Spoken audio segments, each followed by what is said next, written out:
बिस्मिल्लाहिर्रहमानिर्रहीम। हुजूर अक़दस सल्लल्लाहु अलैहि वआलिहि वसल्लम का इरशाद है कि जब हाजी लब्बैक कहता है तो इसके साथ इसके दाएं और बाएं जो पत्थर, दरख्त, टीले वगैरह होते हैं वो भी लब्बैक कहते हैं, और इसी तरह बसिलसिला ज़मीन के मुंतहा तक ये सिलसिला चलता है। फ़ायदा मतअद्दिद हदीस में आया है कि लब्बैक कहना हज का शिआर है। एक हदीस में आया है कि हज़रत मूसा अलैहिस्सलाम जब लब्बैक कहते थे तो हक़ तआला शान जवाब में फरमाते थे, लब्बैक या मूसा। हाजी की एक लब्बैक ही नहीं, इसकी हर चीज़ में मुस्तकिल अजर और फजीलत है।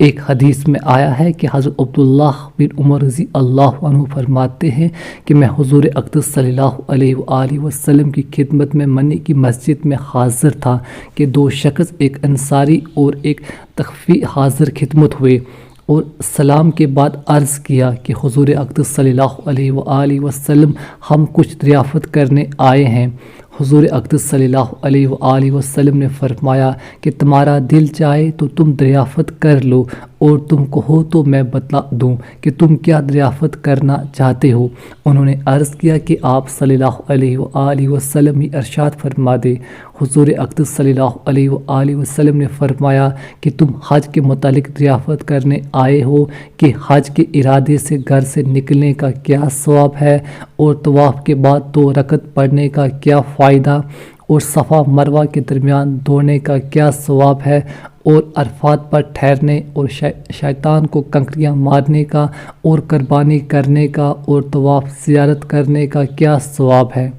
उन्होंने अर्ज़ किया कि उस पाक ज़ात की कसम जिसने आप सल्लल्लाहु अलैहि वसल्लम को नबी बनाकर भेजा है, यही सवालात हमारे जहन में थे।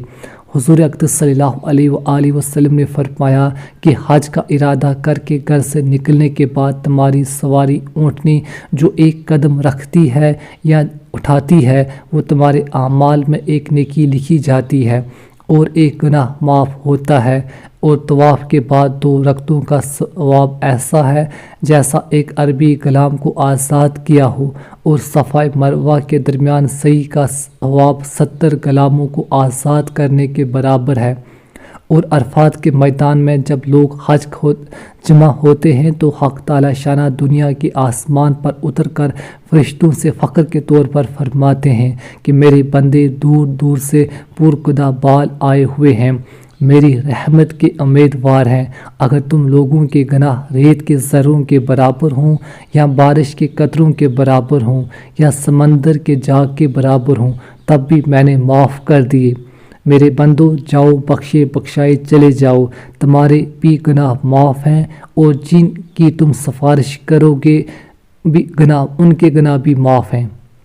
इसके बाद हुज़ूर अक़दस सल्लल्लाहु अलैहि वसल्लम ने फरमाया, शैतान के कंकरियाँ मारने का हाल यह है कि हर कंकरी के बदले एक बड़ा गुनाह जो हलाक कर देने वाला हो माफ़ होता है, और कुर्बानी का बदला अल्लाह के यहाँ तुम्हारे लिए ज़ख़ीरा है, और एहराम खोलने के वक़्त सर मुंडवाने में हर बाल के बदले में एक नेकी है और एक गुनाह माफ़ होता है। इस सब के बाद जब